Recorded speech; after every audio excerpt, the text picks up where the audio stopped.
শোনো, ঘন অন্ধকারের সময় পর্যন্ত জেগে থাকো সৈনিক। তবেই রাজকুমার দুর্যোধন তোমাদের মুখ মণি মুক্ত দিয়ে ভরে দেবেন। এটা ভীষণ সাবধানে থাকার সময়ে যে কোনো সময় অঘটন ঘটে যেতে পারে। গুপ্তচর, গান্ধার নরেশ শকুনিকে এই সমাচার দাও, এখানে সব সুরক্ষিত আছে। যথাজ্ঞা। সবাই জেগে থাকো।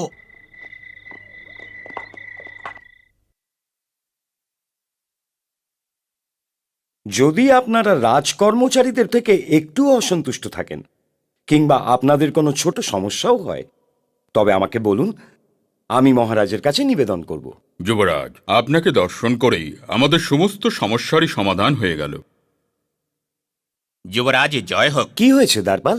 দেহরক্ষকদের সেনাপতি আপনার দর্শনের অভিলাষী হয়েছে যুবরাজ। এখন বারণাবতে আর আমাদের প্রাণ নেবার শত্রু কে বসে আছে? অনুজ দুর্যোধন কি অঙ্গরক্ষকদের পুরো সেনা পাঠিয়ে দিয়েছেন? ঠিক আছে, ডেকে আনো। যথাজ্ঞা যুবরাজ।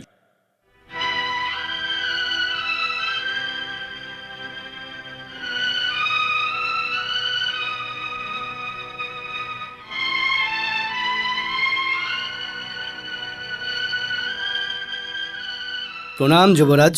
তোমার কি কষ্ট আছে সেনাপতি? আপনার সুরক্ষা আমার দায়িত্বে আছে যুবরাজ।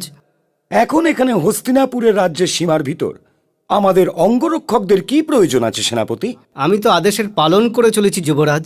জানি, আমি জানি তুমি আদেশের পালন করে যাও, কিন্তু প্রতিদিন আমার সামনে এসে এটা বলার প্রয়োজন নেই যে যুবরাজ কুমার অঙ্গরক্ষকদের ছাড়া বাইরে যেতেই পারেন না। তুমি যাও। যথাজ্ঞা।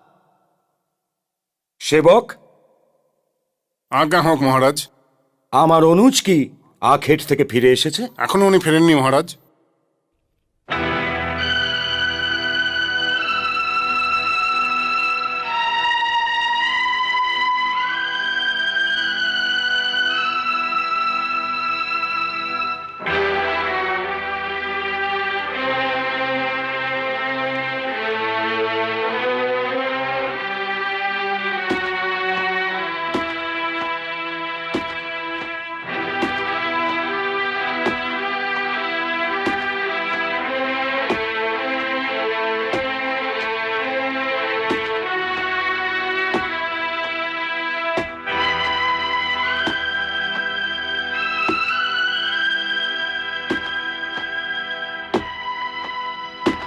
প্রণাম কুমার।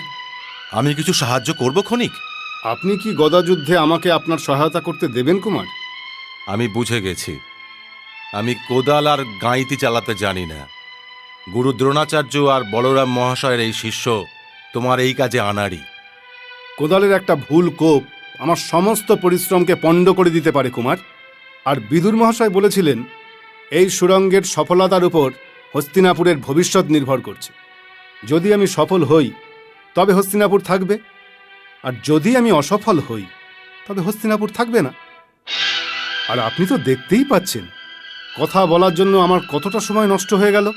আর আমাদের কাছে যদি কিছুর অভাব থাকে তবে তা শুধু সময়ের। আমি ক্ষমা চাইছি ক্ষণিক। প্রণাম কুমার। মহাভারত।